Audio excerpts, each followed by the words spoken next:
Hello friends, once again welcome to my YouTube channel ननकरियन institute. Guys, आज हम देख रहे हैं प्रस्तावना हमारी क्या परिवर्तनीय है या नहीं है।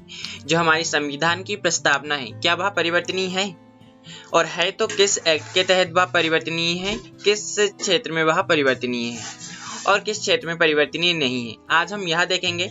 मैंने प्रीवियस वीडियो में संविधान की प्रस्तावना जो मैंने थंबनेल ऐड किया है, वह मेरी एक ही वीडियो है गाइस। मैंने संविधान की प्रस्तावना की पूरा थ्योरी वहाँ पे बेस्ड एक्सप्लेन किया हुआ है गाइस। उसमें पूरे संविधान में यूज होने वाले जो समाजवादी, पंथ निरपेक्ष, लोकतंत्रात्मक ऐसे जो वर्ड हैं, वर्ड टू वर्ड उसे डिटेल में अध्ययन किया है ताकि आप भूले ना। और गाइस, जब आपको इन सभी वर्डों का डिटेल में अध्ययन होगा, पता होगा, तो आई होप आपको प्रस्तावना को समझने में और उसे याद रखने में, फिर उससे रिलेटेड चाहे किसी भी प्रकार के क्वेश्चन क्यों ना बन जाए, आपसे जरूर बनेंगे। तो चलिए आज हम स्टार्ट करते हैं। जो एक थोड़ा सा टॉपिक रह गया था, और आज हम देखेंगे कि जो हमारी प्रस्तावना है उससे रिलेटेड एग्जाम में किस प्रकार के क्वेश्चंस प्रीवियस ईयर में पूछे गए हैं और कौन कौन से क्वेश्चंस बन सकते हैं, किस प्रकार के क्वेश्चंस बनते हैं। तो चलिए स्टार्ट करते हैं कि हम देख रहे हैं कि हमारी प्रस्तावना किन किन क्षेत्रों में संशोधनीय है और किन किन क्षेत्रों में संशोधनीय नहीं है। Whether the preamble is convertible, amendable और नॉट। तो चलिए हम स्टार्ट करते हैं। जो हमारा प्रस्तावना में संशोधन है, अनुच्छेद 368 के तहत बताया गया है कि हमारी जो प्रस्तावना है उसमें संशोधन किया जा सकता है, अनुच्छेद 368 के तहत। तो इसमें संबंधित बात कही गई है अनुच्छेद 368 में। अब इसमें कुछ क्षेत्रों में संशोधनीय है भी कहा गया है और कुछ क्षेत्रों में संशोधनीय नहीं है, यह भी कहा गया है। तो किन क्षेत्रों में संशोधनीय है और किन क्षेत्रों में संशोधनीय नहीं है, इसका अध्ययन करने के लिए हमने एक तरफ कॉलम बना लिया है ताकि हमें अच्छे से याद रहे किस क्षेत्र में संशोधनीय है और किस क्षेत्र में संशोधनीय नहीं है। तो जो केशव भारतीय बनाम केरल राज्य है, उसमें 1973 में कहा गया है कि जो हमारी भारतीय संविधान की प्रस्तावना है, अनुच्छेद 368 के तहत इसमें संशोधन किया जा सकता है, यह संशोधनीय है। लेकिन इसका जो मूल ढांचा है, जो हमारी संविधान की प्रस्तावना है, जो कि भारतीय संविधान का पूरा स्रोत हमें बताती है, हमें भारतीय संविधान का स्वरूप बताती है, इसका उद्देश्य हमारे समक्ष रखती है, जो कि हमारी भारतीय संविधान की प्रस्तावना का मूल ढांचा। एक तरह से हमारी भारतीय संविधान की जो प्रस्तावना है पूरा दर्पण है हमारी भारतीय संविधान का। तो इसका जो मूल ढांचा है उसमें परिवर्तन नहीं किया जा सकता, लेकिन कुछ एक जो बातें हैं उसमें संशोधन किया जा सकता है। यह कहा गया है केशव भारती बनाम केरल राज्य के अकॉर्डिंग 1973 में। और संशोधनीय नहीं है कहा गया है, तो जो बेरूबारी संघ केस है, जो बेरूबारी संघ केस है 1960, इसके तहत कहा गया है कि जो हमारी भारतीय संविधान की प्रस्तावना है गाइस, उसमें संशोधन नहीं किया जा सकता। क्यों नहीं किया जा सकता? उन्होंने क्या प्रमाण रखा कि जो हमारी भारतीय संविधान की प्रस्तावना है यह संविधान का भाग है। जो हमारी भारतीय संविधान की जो प्रस्तावना है वह भारतीय संविधान का भाग है, इसीलिए इसमें संशोधन नहीं किया जा सकता। तो यह क्वेश्चन हमेशा बनता है क्योंकि यह डीप क्वेश्चन है। केशवानंद भारतीय बनाम केरल राज्य है, उसके क्वेश्चन तो इस प्रकार से बनता है कि भारतीय संविधान के किस क्षेत्र में प्रस्तावना में किस के तहत संशोधन किया जा सकता है, यह बात कही गई है। तो अनुच्छेद 368 के तहत केशवानंद भारतीय बनाम केरल राज्य 1973 में यह कहा गया है। लेकिन जो बेरूबारी संघ केस है 1960, इसमें यह संशोधनीय नहीं है कहा गया है। तो यह प्रीवियस ईयर में आया है, इसीलिए मैंने आपको यह बताया। उच्चतम न्यायालय ने बहुमत से यह अभी निर्धारित किया है कि जो उद्देशिका प्रस्ताव है, उद्देशिका, इसे हम संविधान की प्रस्तावना भी कहते हैं। संविधान की प्रस्तावना को ही गाइस हम उद्देशिका कहते हैं। चूंकि जो हमारी भारतीय संविधान की प्रस्तावना है वह पंडित जवाहरलाल नेहरू के द्वारा 13 दिसंबर 1946 को जो उद्देशिका प्रस्ताव प्रस्तावित किया गया था, उसके तहत हमारी जो प्रस्तावना है उसमें ऐड की गई भारतीय संविधान में। तो इसीलिए हम इसे उद्देशिका भी कहते हैं प्रस्तावना को। तो संविधान का भाग है, यह माना गया है बहुमत के द्वारा, अतः इसमें संशोधन किया जा सकता है। किंतु जो हमारा उच्चतम न्यायालय है उन्होंने यह भी कह दिया है, किंतु न्यायालय ने यह भी स्पष्ट किया है कि उद्देशिका के उस भाग में संशोधन नहीं किया जा सकता जो आधारभूत ढांचे से संबंधित है। जो आधारभूत ढांचे से संबंधित है उसमें संशोधन नहीं किया जा सकता। तो अब हम देख फर्स्ट क्वेश्चन है गाइस, प्रस्तावना में संविधान का क्या निहित है। जो हमारी प्रस्तावना है इसमें संविधान का क्या निहित है। तो प्रस्तावना जो है हमारी संविधान का मूल दर्शन है। इसका जो आंसर आएगा मूल दर्शन आएगा। अब निम्न में से किसने प्रस्तावना को संविधान के परिचय पत्र की संज्ञा दी है। तो निम्न में से कौन है जिन्होंने संविधान का परिचय पत्र हमारी प्रस्तावना को संज्ञा दी है। तो N.A. पालकीवाला जो है इन्होंने हमारी संविधान की जो प्रस्तावना है इसे परिचय पत्र की संज्ञा दी है, संविधान का परिचय पत्र। यह एक विशिष्ट न्यायविद और संविधान विशेषज्ञ थे। अब हम देखते हैं नेक्स्ट क्वेश्चन, 42वें संविधान संशोधन द्वारा प्रस्तावना में निम्नलिखित में से किन शब्दों को जोड़ा गया है। जो 42वां संविधान संशोधन अधिनियम के तहत बाद में जो शब्द ऐड हुए हैं तो वह कौन से शब्द हैं। तो वह शब्द हैं गाइस समाजवादी, पंथनिरपेक्ष और अखंडता। समाजवादी, पंथनिरपेक्ष और अखंडता जो शब्द हैं यह बाद में ऐड हुए हैं हमारी भारतीय संविधान की प्रस्तावना में। अब हम नेक्स्ट क्वेश्चन देखते हैं, जो प्रस्तावना है से संबंधित निम्नलिखित कथनों पर विचार कीजिए। जो प्रस्तावना के बारे में जो 2 कथन लिखे हैं इनमें हमें बताना है कि कौन सा कथन सही है या कौन सा कथन गलत है। तो प्रस्तावना की उत्पत्ति जवाहरलाल नेहरू द्वारा 13 दिसंबर 1946 को प्रस्तुत उद्देशिका प्रस्ताव से हुई है। तो यह अपन ने प्रीवियस वीडियोस में देखा हुआ था पूरी थ्योरी। फर्स्ट कथन तो सही है गाइस, लेकिन जो प्रस्तावना को उद्देशिका नहीं कहा जाता, लेकिन जो प्रस्तावना है इसे पंडित जवाहरलाल नेहरू द्वारा 13 दिसंबर 1946 को प्रस्तुत उद्देशिका प्रस्ताव से इसे ऐड किया गया था। यह सही कथन है और इसी कारण हमारी जो प्रस्तावना है इसे उद्देशिका भी कहा जाता है। लेकिन यहाँ पे सेकंड कथन में कहा गया है कि नहीं है, तो यह सेकंड कथन गलत है। तो इसका जो आंसर आ जाएगा वह एक आ जाएगा, केवल एक सही है। अब संपूर्ण प्रभुत्व संपन्न शब्द का सही अर्थ निम्न में से क्या है। जो संपूर्ण प्रभुत्व संपन्न शब्द है उसका सही अर्थ इनमें से कौन से जो वाक्य हैं वह इसका सही अर्थ व्यक्त करते हैं। तो केवल आंतरिक मामलों में स्वतंत्र निर्णय लेने की शक्ति, केवल बाह्य मामले में स्वतंत्र निर्णय लेने की शक्ति, या आंतरिक हो या बाह्य हो दोनों मामले में सर्वोच्च व स्वतंत्र निर्णय लेने की शक्ति। तो इसका जो आंसर आएगा दोस्तों वह सी आएगा, आंतरिक व बाह्य मामलों में सर्वोच्च व स्वतंत्र निर्णय लेने की शक्ति। अब हम देखते हैं, अब हम नेक्स्ट क्वेश्चन देख रहे हैं, प्रस्तावना से संबंधित संविधान संशोधन है। तो प्रस्तावना से संबंधित संविधान संशोधन कौन सा है। तो 42वां संविधान संशोधन जो है वह प्रस्तावना से संबंधित है गाइस।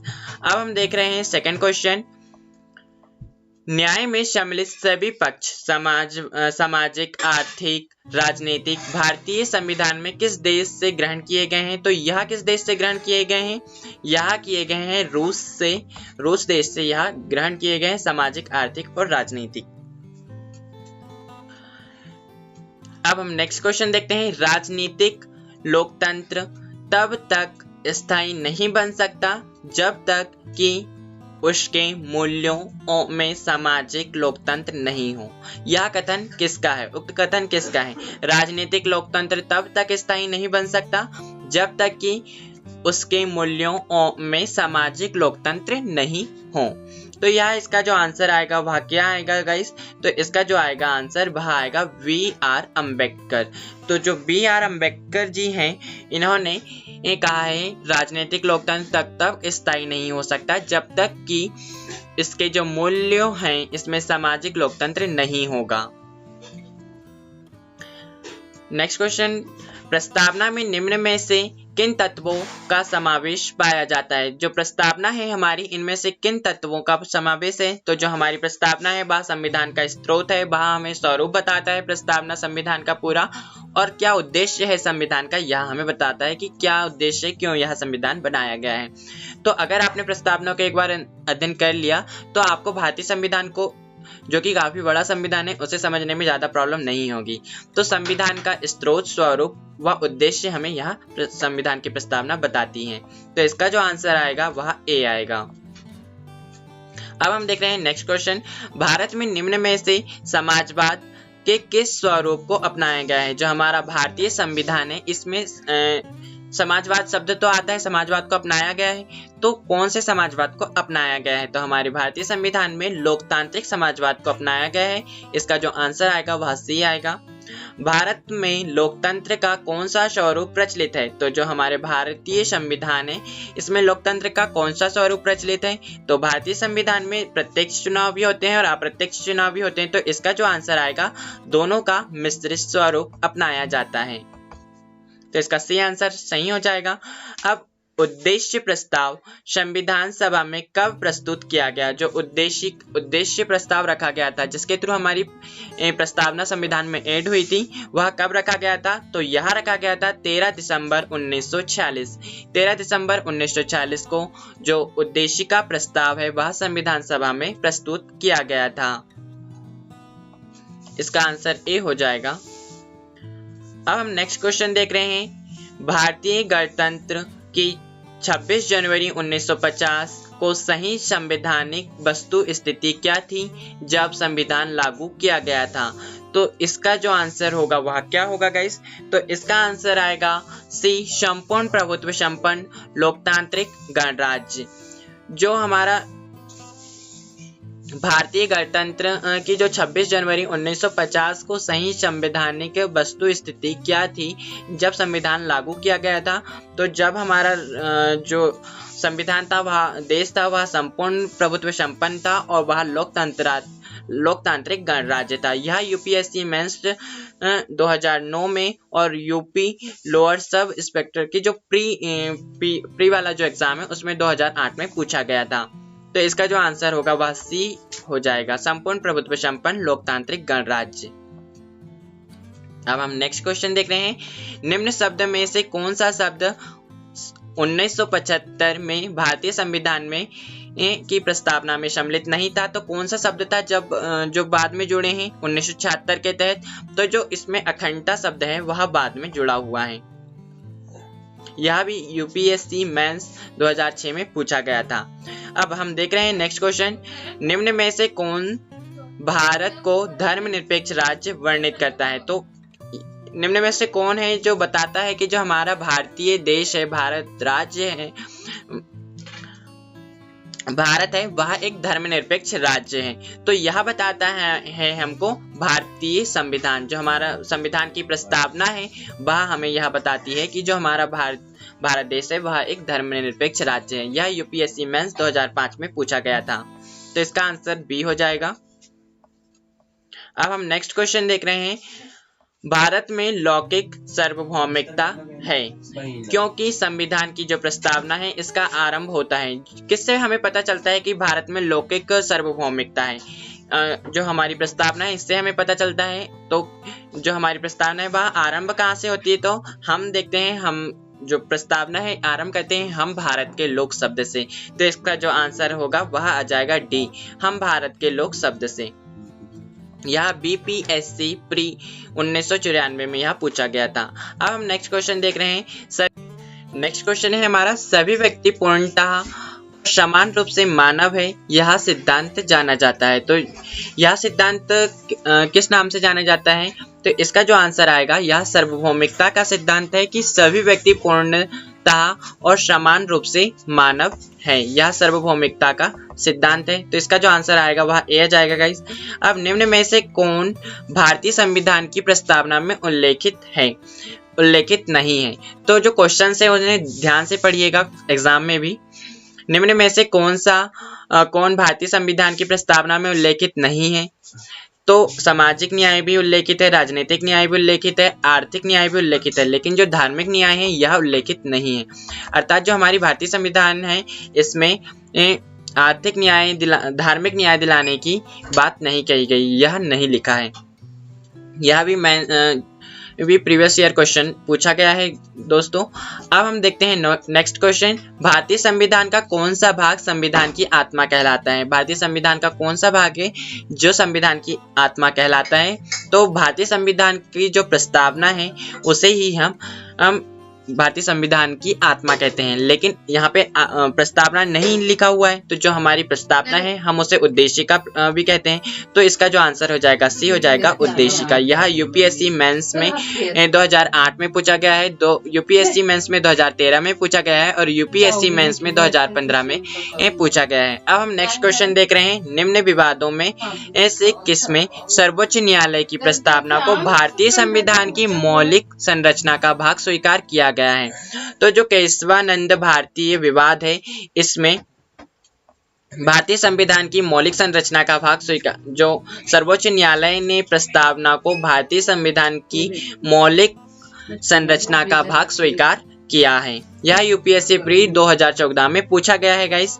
अब हम नेक्स्ट क्वेश्चन देख रहे हैं, भारत के संविधान की उद्देशिका में कितने प्रकार के न्याय की व्यवस्था की गई है? तो भारत के संविधान की उद्देशिका में कितने प्रकार के न्याय की व्यवस्था की गई है?